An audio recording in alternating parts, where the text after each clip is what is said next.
Hello, and welcome to another episode of AI in the Classroom Daily, a podcast helping educators make sense of AI without the hype. I'm Dan Cogan-Drew, and I use AI as a thinking partner in preparing each of these episodes because I think the best way to talk honestly about AI in education is to work with it openly. So last month, NCTE, the National Council of Teachers of English, published the AI ELA Framework for ELA teachers in grades 6 through 12.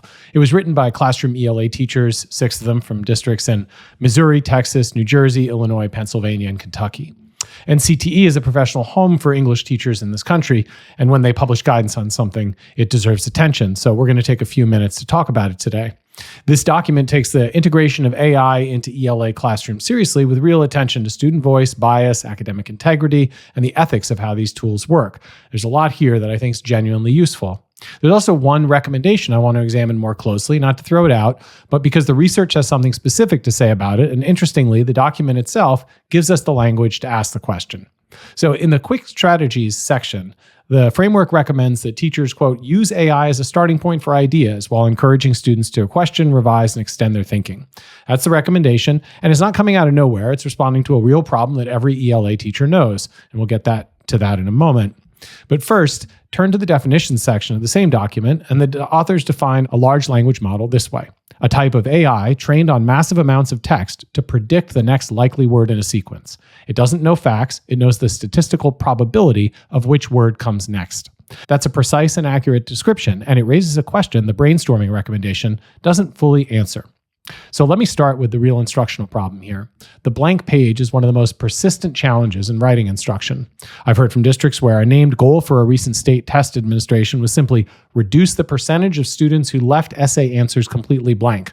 Not improve scores so much as just reduce blanks. That's where they're starting from. I've also heard from schools with strong science programs where students who clearly understand the content, who can explain it in conversation, for example, freeze when asked to put it in writing, not because they don't know the science, but because writing itself is daunting. So when a teacher sees an AI tool that will immediately generate a starting point, a sentence, an idea, a frame, it makes complete sense to reach for it. The blank page problem is solved. The student has something to work with, and the teacher's instinct here, I think, is sound. I would have followed this same pattern had I been in the classroom with the advent of AI. The question I want to ask is not whether the instinct is wrong, it's whether this particular solution does what we think it does.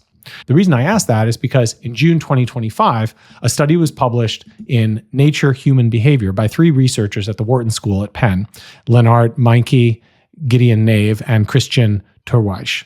If you've been listening to this show since episodes 25 and 26, Gideon Nave is the same researcher whose work on cognitive surrender we covered here. He keeps turning up in this conversation, and not by accident. He's doing some of the most careful empirical work on what actually happens when people use AI to think. So this new study looked at brainstorming. Specifically, it asked, when people use ChatGPT to help generate ideas, what can we say about the ideas they produce? The answer has 2 parts, and we need to consider both of them. First part, using ChatGPT improved the quality of individual ideas. People who used the tool generated ideas that external evaluators rated as more creative than ideas generated without it. If you're measuring whether AI helps any given individual come up with a better idea, the answer is often going to be yes. The second part, using ChatGPT dramatically reduced the diversity of ideas across a group. When everyone used the tool, the ideas converged. The researchers gave participants a specific task, in this case, invent a toy using a brick and a fan. Among the people who used ChatGPT, 94% of the ideas shared overlapping concepts. 9 different participants independently named their toy the same thing, Build a Breeze Castle. Among the people who didn't use ChatGPT, the ideas were entirely unique. So here's what this means in a classroom. If 25 students open a ChatGPT window to get a starting point for a writing assignment, you may get 25 reasonably polished-sounding starting points, but you won't get 25 different starting points. You'll get a cluster of ideas that reflect whatever the model determined was the most probable response to that prompt, drawn from whatever existed on the internet about that topic. Which is exactly what the NCTE glossary told us would happen. A prediction machine that produces the statistically probable next word isn't going to take your students somewhere unexpected. It's going to take them somewhere central, somewhere that already existed out on the internet probabilistically. So let's pause, because I think the research on the AI and the creativity is genuinely mixed. And I should note, there's also a dearth of real research on AI and its impact on teaching and learning. So we're operating within that context. This study is also over a year old. Other studies have shown AI outperforming most humans on standardized creative tasks. tests where individuals are asked to generate unusual uses for everyday objects, for example. In those settings, AI scores higher than the majority of human participants. Those studies are measuring individual performance on isolated tasks. The Wharton study is measuring something different. What happens to a range of thinking across a group when they are all using the same tool? That's more applicable to a classroom setting. Classroom isn't one person getting a better individual idea. It's a community of thinkers whose ideas are supposed to differ from each other's, because that's what the discussion, peer review, exchange of perspectives requires. So if you connect this back to the episodes we did on productive failure, Manu Kapoor's research core finding is that the students who struggle with a problem before receiving instruction consistently outperform students who receive instruction first. The struggle is preparation. So when AI provides the answer before the struggle has happened, the preparation isn't happening. Students get something to work with, but the thing they get isn't really theirs, and the work that could have made instruction stick didn't happen. That's the productive friction. So for classroom teachers, I think the question here isn't whether to allow AI in the writing process, it's where in the process it enters. A student who generates an idea, even a messy and complete one, and then brings it to AI is in a different position than a student who opens the tool at step one. In the first case, the student has something at stake in their own thinking, and in the second, they're refining someone else's, if you want to call AI someone else's starting point. This distinction is actually present in the NCTE framework. It's just not consistently applied to the brainstorming recommendation. The document says students should be, quote, decision makers who question, guide, and refine the technology. My point here is that it's harder to do that when the technology made the first decision. So for instructional coaches, if you're reviewing AI integrated writing units, you should look at where ideation is located in the sequence. If the lesson hands the generative work to AI before the student has produced anything, before there's a draft sentence, claim, etc., that's the moment worth examining. It's not a compliance issue, really. It's a pedagogical one. What was the student supposed to be thinking there, and did they get a chance to think it before the AI became a part of the conversation? And for district leaders, I think the guidance language here travels fast and gets implemented pretty literally. Use AI as a starting point for ideas. That can read as permission to open a chat window before you pick up a pencil. That may not be what the NCTE authors intended. I don't think it is, given everything else in this document. But if you take a time-pressured teacher in a time-pressured classroom and think of how they're going to interpret it, it's quite likely that that could be the end result. So if we go back to the blank page, I just want to emphasize here that it's a real problem. The question is really what to do about it. And I want to point out that teachers who've been solving this problem for a long time have been doing it without AI. There's a whole family of instructional approaches designed specifically for it, writing scaffolds and graphic organizers that give students a structure to work with before they have fluent command of all the pieces. Frameworks like CER, claim evidence reasoning, RACE, restate, answer, cite, explain, TREE from the self-regulated strategy development tradition. These are widely used across ELA and content area classrooms, and teachers adapt them constantly to their contexts. I want to disclose, too, that Newsela, where I work, publishes organizers for several of these frameworks as part of our writing tools.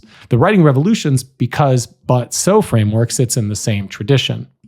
A teacher on Substack posted their own adaptation of it just last month, the same month that the NCTE framework came out, which is to say, these approaches are alive in classrooms right now. What all of these approaches share is a design logic that's worth naming also, because the scaffold provides a structure and the student has to supply the content. Because But So gives students 3 connective words because each one requires them to articulate a different kind of relationship. Because is a reason, but is a contrast, so is a consequence. The frame is simple, and filling it in requires the student to think. CER does the same thing at a larger scale, where the frame is a container, but the claim, evidence, reasoning have to come from the student's engagement with the material. The frameworks are not without their own complications because they can become formulaic, for example, if they're overused, if students are just filling in the boxes without actually thinking. So this is, as with any scaffold, a danger that it can become a kind of a crutch. But the design thinking is fundamentally different from AI as starting point, and that's really the point that I'm trying to make here. So there's something in the NCTE framework itself that I want to credit before I close. In the emerging practices section, the author suggests demonstrating to students the differences and similarities between work created when students rely on their own expertise and critical thinking and work produced after consulting an AI platform. The student generates first, the AI generates second, and then the student examines the gap. I think that sequence preserves what brainstorming is supposed to do. It starts from the student's own thinking, and then it uses AI as a mirror. The comparison here is where most of the interesting work, I think, can happen. Not because the AI is right, but because the difference between what the student produced and what the model produced is going to help you understand each of them better. So the blank problem page is real, and I think it deserves a real solution, as we've seen teachers developing over years. The research is telling us, and what the NCTE document itself points you toward when following the logic, is that the student's thinking really needs to arrive first. The scaffold, the framework, the graphic organizer, because, but, so, those are all the structures that require original thinking to activate the student's brain. So AI at step one is a different kind of tool and it solves a different kind of problem. That's the fundamental point that I want to make here, and I hope that's what you take away from what I'm saying. So the challenge here, I think, to go back to it, is that there's a dearth of research on AI and learning, and even more on AI and brainstorming.